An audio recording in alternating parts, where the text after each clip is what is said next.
Bonjour à tous. Aujourd'hui, je vous propose qu'on découvre ensemble comment faire un sirop. Donc, c'est relativement simple.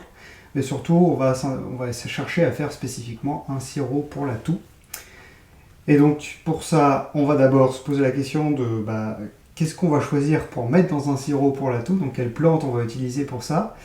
Et donc, ça, on va en profiter pour parler un peu des mécanismes qui sont derrière. Et puis ensuite, on va passer simplement à la réalisation du sirop avec les plantes qu'on aura sélectionnées. Donc, pour faire un sirop pour la toux, il faut évidemment se poser la question de qu'est-ce que je vais mettre comme plante dans le mélange pour calmer la toux. Et donc, pour ça, il faut s'interroger sur qu'est-ce qui fait qu'on tousse.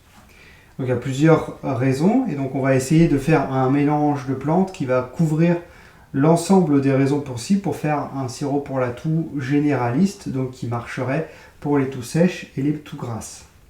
Alors avant d'aller plus loin dans vraiment le choix des plantes et les raisons pour lesquelles on va les prendre, je voudrais insister sur le fait que là on parle bien de cas où on a une crise aiguë de toux, donc c'est-à-dire quelque chose qui ne dure pas trop longtemps. En général, on fixe la limite entre l'aigu et le chronique à la barre des 3 semaines. Donc au-delà de 3 semaines, si c'est toujours présent et que les choses n'ont pas bougé, on est passé dans du chronique et plus dans l'aigu. La différence importante, c'est que dans l'aigu, c'est soit j'ai attrapé un virus ou quelque chose, ou alors j'ai pris un coup de froid, enfin peu importe la raison, mais c'est quelque chose qui est arrivé brutalement et qui normalement repart aussi vite. Alors qu'en chronique, c'est quelque chose qui dure, et en général qui est symptomatique d'un déséquilibre plus profond. Donc faire un sirop pour la toux, on agit de façon... on agit sur le symptôme en fait et pas sur sa cause profonde, et donc il faut bien garder en tête que en utilisant ce genre de sirop, on le fait quand on a des crises aiguës et qu'on veut calmer la toux, mais en gardant bien en tête que du coup on n'agit pas sur ce qui est sous-jacent, et que si c'est quelque chose de chronique qui dure, c'est qu'il faut faire quelque chose de plus profond, et le sirop pourra peut-être soulager mais ne résoudra pas le problème. Donc voilà, ça c'est juste pour que vous compreniez que quand on fait quelque chose en chronique, il faut aller beaucoup plus en profondeur et il faut avoir un regard beaucoup plus fin. Là, on est sur quelque chose de superficiel, mais pour le confort, pour que la toux ne vous empêche pas de dormir, pour qu'elle n'empêche pas de dormir votre conjoint. Enfin voilà, pour que la toux s'arrête et que vous puissiez revivre normalement si elle vous gêne d'une façon ou d'une autre. Donc la toux, en général, on va distinguer deux grandes catégories de toux, la toux sèche et la toux grasse. Et vous avez peut-être déjà remarqué que parfois il y a des sirops ou des produits ou médicaments qui sont plus toux sèche ou plus toux grasse. Là, on va essayer de faire un sirop qui combinerait l'action sur les deux, et donc des plantes qui vont agir spécifiquement plus sur l'un ou plus sur l'autre, qu'on va mettre ensemble dans le mélange. Alors, qu'est-ce qui fait qu'on tousse? Qu'est-ce qui fait une toux sèche? Déjà, on peut se poser cette première question. La toux sèche, c'est quel mécanisme qui provoque ça? Et donc, on va ensuite réfléchir aux plantes qu'on peut associer pour agir sur la toux sèche spécifiquement. Donc, la toux sèche, très souvent, après, évidemment, il y a plein de petits cas exceptionnels, mais on va généraliser sur l'idée que la toux sèche, c'est souvent lié à une irritation. Et donc un assèchement en général qui va avec. Donc on va dire un mélange d'assèchement et d'inflammation locale au niveau de la gorge. Ou alors ça peut venir de plus bas aussi, et pour avoir des toux de bronche, c'est aussi possible que ce soit associé à des assèchements et une inflammation. Donc qu'est-ce qu'on va naturellement vouloir utiliser? Des plantes qui vont avoir une action hydratante, locale ou générale, et des plantes qui vont avoir une action anti-inflammatoire. Ça, c'est deux pistes premières qui peuvent nous intéresser. Et moi, dans ce que j'ai préparé pour l'exercice d'aujourd'hui, une plante anti-inflammatoire qui est intéressante, c'est le plantain. Donc, on va mettre du plantain dans le sirop pour la toux. Et une plante hydratante locale qu'on va pouvoir mettre, c'est la mauve. Donc la mauve, c'est vraiment un hydratant local, il faut bien le garder en tête. Donc ça, c'est deux bénéfices, deux plantes pour ce bénéfice, côté toux sèche. On peut rajouter à ça aussi une plante qui va calmer le diaphragme et arrêter les quintes de toux, parce que la toux sèche, souvent, elle peut arriver en quinte, et donc on peut avoir des toux, une toux qu'on n'arrive pas à arrêter. Et donc le coquelicot va être une plante qui va permettre de calmer le diaphragme et donc ces contractions brutales qui provoquent la toux.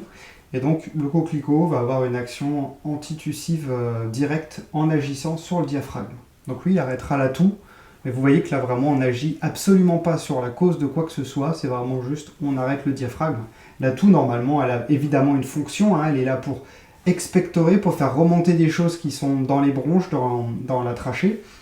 Et donc si on empêche la toux, on empêche ce mécanisme d'évacuation-là. Donc là, on est bien sur une action symptomatique et vraiment pas systémique, d'action sur l'origine des symptômes. Ensuite, si on veut s'intéresser à la toux grasse, donc la toux grasse, là, c'est qu'il y a vraiment une émission de matière qui est forte dans les bronches, qui ont besoin de remonter et d'être évacuées. Et donc, on va avoir une toux qui va expectorer avec des crachats, des glaires qui remontent. Donc pour agir là-dessus, on peut s'y prendre d'une façon relativement simple déjà, c'est de prendre une plante qui va rendre les glaires plus fluides. Et donc en fluidifiant les glaires, on va les rendre plus faciles à expectorer et donc la toux elle aura moins besoin d'être présente. Parce que souvent quand on tousse beaucoup une toux grasse, c'est qu'il y a des choses qui sont coincées et qui sont trop épais et trop denses pour réussir à remonter facilement et donc on a du mal à les faire sortir. Là, on peut par exemple utiliser le lierre terrestre. Et j'insiste sur le fait qu'on parle bien du lierre terrestre et pas du lierre grimpant, qui sont deux plantes qui n'ont absolument rien à voir. Hein. C'est pas la même famille, et ça se ressemble même pas. Et donc là, on parle bien du lierre terrestre qui a une action mucolytique qui va dissoudre les mucus pour les rendre beaucoup plus fluides en fait. Et donc ils vont être évacués beaucoup plus facilement par la toux. À ça, on va pouvoir ajouter une action plus générique en utilisant déjà, d'une part, le cyprès, qui est une plante qui est depuis toujours traditionnellement utilisée spécifiquement pour la toux. Donc c'est aussi un antitussif qui ne va pas agir plus pour la sèche ou pour la grasse. C'est juste qui va calmer l'effet de toux et l'irritation globale. Et puis à ça, moi je vais rajouter de la rose, simplement parce que la rose c'est un calmant général.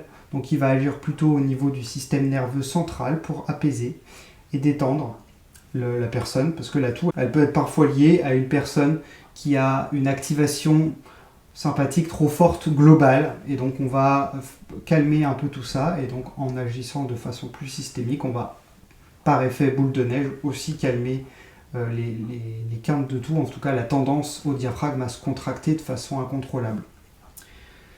Donc ce qui nous fait arriver à 6 plantes différentes pour ce mélange de toux que je vous propose. Alors évidemment, là c'est moi en fonction de ce que j'avais sous la main et puis de ce qui m'a inspiré pour cette préparation, mais vous avez d'autres plantes qui peuvent trouver leur pertinence là-dedans, en gardant ces objectifs d'anti-inflammatoire local, d'hydratant local, de mucolytique pour dissoudre les mucus, d'antitussif.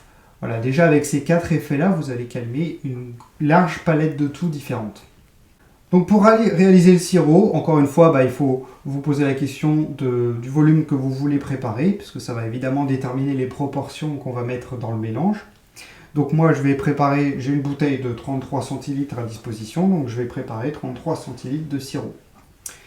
Donc pour faire le sirop, on va commencer par mesurer la dose d'eau nécessaire. Donc pour 33 centilitres, alors c'est assez approximatif, hein, mais le sucre, une fois qu'on l'aura ajouté, il ne va pas augmenter beaucoup le volume global de la préparation. Donc je vais partir sur 300 ml d'eau pour être large. J'aurai sûrement un peu de trop, mais c'est pas grave. Donc je vais pouvoir mettre dans une casserole déjà 300 ml d'eau ou 300 g d'eau selon la façon dont vous procédez. Donc pensez bien que là on va faire chauffer les plantes dans le mélange. Donc il faut absolument garder en tête qu'il y a certaines plantes qui ne supportent pas d'être chauffées parce que ça les abîme. Donc celles-là évidemment ne les utilisez pas pour faire des tisanes ou des sirops, mais plutôt en macération alcoolique pour avoir une extraction sans chaleur et éviter d'abîmer d'autant que possible les composés de la plante. Donc là en fait on va préparer, c'est comme si on faisait une tisane, sauf que il y a un avantage à ça, c'est qu'on va laisser ensuite macérer longtemps dans l'eau, parce qu'en fait là je vais mettre les plantes dans l'eau, je vais porter le tout à ébullition, je vais maintenir l'ébullition de 3 minutes, et ensuite je vais laisser les plantes infuser dans l'eau pendant 24 heures. Et en faisant ça, ça fait qu'on va pouvoir mélanger dans le même sirop des plantes qui sont plutôt fleurs ou feuilles avec des plantes qui sont plutôt racines, écorces ou fruits ligneux. Et là, comme j'ai prévu dans le mélange de mettre du cyprès, dans une tisane, ça n'aurait pas été intéressant de mettre du cyprès parce qu'on aurait pu faire une infusion que courte pour éviter de brûler les feuilles qu'on va mettre avec. Et du coup, on aurait mal extrait ce qui se trouve dans le cyprès. Mais là, comme on va pouvoir laisser reposer ensuite 24 heures, l'extraction elle va pouvoir se faire tout à fait correctement. Et donc, il n'y aura pas de souci de ce point de vue-là. Donc là, on va pouvoir se permettre de faire des mélanges que normalement on ne peut pas faire dans une tisane ou une infusion. Donc le coquelicot, je vous renvoie à une vidéo sur le ramassage du coquelicot pour que vous voyez bien, mais je réinsiste sur le fait que pour le coquelicot, il ne faut prendre vraiment que les pétales et même pas la tige, ni ce qui est au centre, que ce soit pistil, étamine, enfin, parce que y a une amertume qui est présente dans tout le reste du coquelicot qui n'existe pas dans les pétales. Et puis que de toute façon, c'est vraiment les pétales qui contiennent les composés qui nous intéressent particulièrement. Mais bon, c'est surtout pour le goût que c'est intéressant. Donc pour les pétales, hein, vous n'avez pas besoin d'en mettre beaucoup. Ils vont être là pour une action un peu plus en profondeur et plus systémique. Donc vous pouvez garder en tête une règle simple qui est que plus on veut agir en profondeur, moins on met des doses concentrées. Et plus on veut agir de façon superficielle et rapide, plus on veut mettre des doses concentrées. Donc les huiles essentielles, par exemple, sont vraiment idéales pour des actions très rapides, mais très en surface, alors que si on veut vraiment agir sur la profondeur, donc avec ces deux plantes-là, le coquelicot et la rose, on veut plutôt agir sur le système nerveux, donc un peu plus profond, on va avoir besoin de moins grandes quantités pour avoir les bénéfices. Ensuite, je vais pouvoir mettre le plantain. Et donc là, pour les plantes, après, si on oublie les pétales, mais pour le reste, je vais me contenter d'une cuillère à café rase de chaque. Donc pour le plantain, une cuillère à café. Le plantain, faites attention au séchage, hein, il brunit très facilement s'il est un peu trop chauffé pendant le séchage. Donc il faut vraiment y aller très doucement. Ensuite, je peux mettre une cuillère de cyprès. Une cuillère de mauve. Donc la mauve c'est pareil, hein, normalement elle se fait infuser assez longtemps pour que les mucilages soient bien extraits. Donc là, comme on va laisser reposer 24 heures, on va aussi profiter de ce bénéfice. Une cuillère de lierre terrestre. Vous allez voir que ça paraît pas beaucoup, mais avec des plantes correctement séchées, qui ont encore bien gardé leur couleur, qui restent fraîches, vous allez voir qu'on peut en mettre moins et que le sirop va déjà avoir un goût extrêmement fort. Donc malgré le sucre, hein, qui va être là pour rendre tout ce qui est amer et vraiment astringent qui passe mieux, ça n'empêche que vous verrez que le goût sera déjà bien puissant. Donc il n'y a pas besoin de mettre des doses plus que ça. Et on va pouvoir mettre à ébullition et ensuite je laisse reposer. Une fois l'ébullition terminée, hein, donc rappelez-vous, on monte à ébullition en partant de l'eau froide et on laisse infuser 2-3 minutes et ensuite on éteint le feu et on laisse le tout macérer comme ça pendant 24 heures. Une fois que vous avez laissé infuser pendant 24 heures, on va pouvoir maintenant passer à la phase d'ajout du sucre pour préparer le sirop, le produit final. Donc pour ça, vous reprenez l'infusion qui est faite depuis 24 heures et on va la passer avec une passoire fine, donc de ce style, et on va la mettre dans un verre doseur pour voir combien on a récupéré exactement de liquide. Donc comme on a de la mauve dans le mélange, il y a un côté un peu visqueux qui va être présent, et ça c'est normal, c'est signe que les mucilages ont bien été extraits et c'est ça qui nous intéresse, ces mucilages, pour le côté protecteur de la paroi de la gorge directement. Donc il faut bien faire le travail de presser les plantes pour que ces mucilages passent bien à travers la passoire que vous utilisez.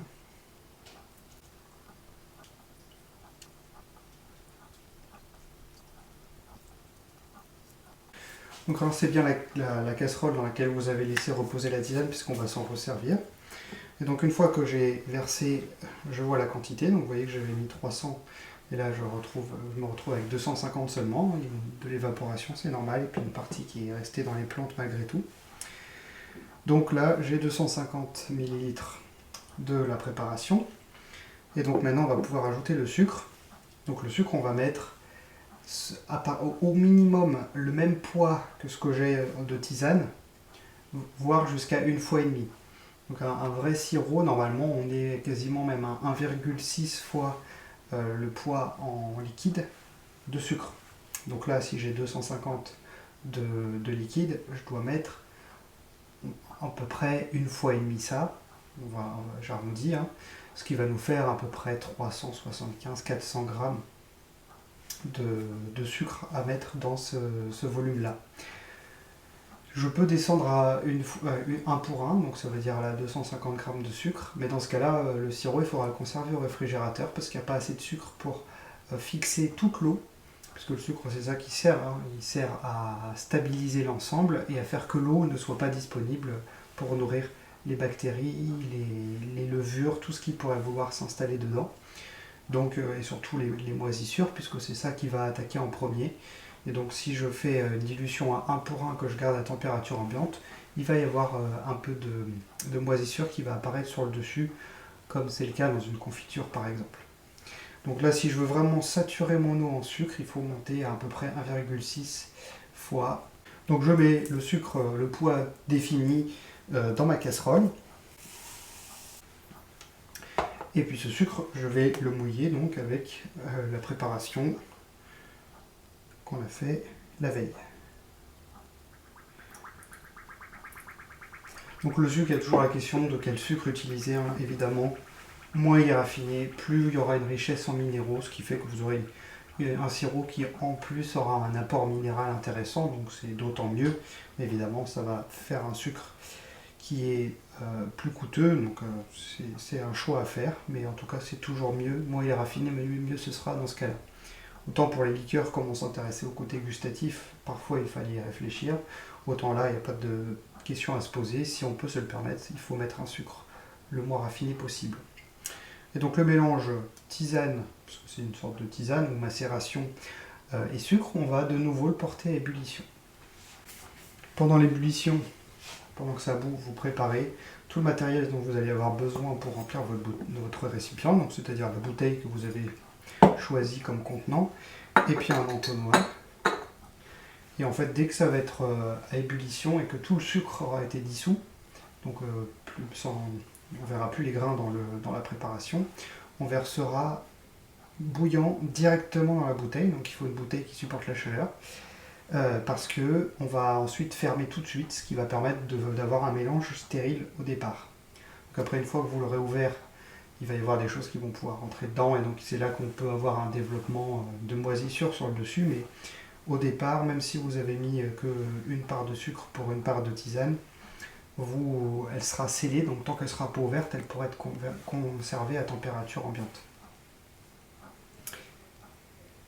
Donc vous préparez tout ça, et puis une fois que c'est à ébullition, on va pouvoir verser directement dedans. Donc en attendant l'ébullition, on peut parler un petit peu de comment on va se servir de ce sirop. Donc un sirop qui a visée de santé, on va dire, peut être utilisé de deux façons. Donc soit comme un sirop médicament comme vous avez l'habitude d'utiliser, c'est-à-dire directement une cuillère à soupe que vous prenez dans votre bouche sans rien d'autre. Ou après ça peut être utilisé comme un sirop alimentaire, c'est-à-dire à peu près une portion dans un verre avec à peu près 7 fois le volume d'eau dessus. Vous verrez que là, on va avoir quelque chose qui va avoir beaucoup de goût, hein. Je vous l'ai dit, les plantes infusées dégagent beaucoup d'arômes. Le fait d'avoir laissé reposer comme ça pendant 24 heures, donc ça va être assez puissant en bouche. Donc à vous de voir si le goût est bon pour vous ou pas. Et puis dans ce cas-là, vous pouvez le diluer ou pas, comme vous préférez. Il n'y a pas de différence dans l'efficacité de toute façon entre l'un ou l'autre, donc c'est vraiment un choix de préférence qui n'a pas d'impact plus que ça. Vous verrez que malgré le passage à la passoire, il y aura des petits résidus qui sont dedans, c'est absolument pas un problème. Si on voulait vraiment se débarrasser de tout, on pourrait aussi passer ça à travers un filtre à café ou un torchon pour avoir une filtration encore plus fine. Si vous voulez quelque chose de vraiment translucide sans aucun petit résidu, là il y a des petits morceaux. Si jamais il y avait de la moisissure qui apparaissait sur le dessus malgré tout, vous avez juste à la retirer comme vous le feriez sur une confiture. Hein. Ça ne compromet en rien le reste de la préparation. C'est vraiment juste la surface qui est consommée par la moisissure. Donc il n'y a pas d'inquiétude à avoir à ce niveau-là. On a fait le tour de la question, le sirop est prêt, donc maintenant j'espère que vous allez le préparer pour vous-même aussi et en profiter pendant qu'on est encore dans la saison de la toux, hein, des virus hivernaux. Vous avez peut-être ramassé le cyprès le mois dernier, ou si vous ne l'avez pas encore fait, il est peut-être encore temps. Il y a encore des fruits qui sont frais sur les cyprès, donc je vous renvoie à la vidéo que j'avais faite sur le sujet. On se retrouve dans une prochaine vidéo pour plus de cueillettes et d'astuces de préparation des plantes médicinales et alimentaires sauvages. Et je vous souhaite plein de belles préparations et on se retrouve très vite. À bientôt.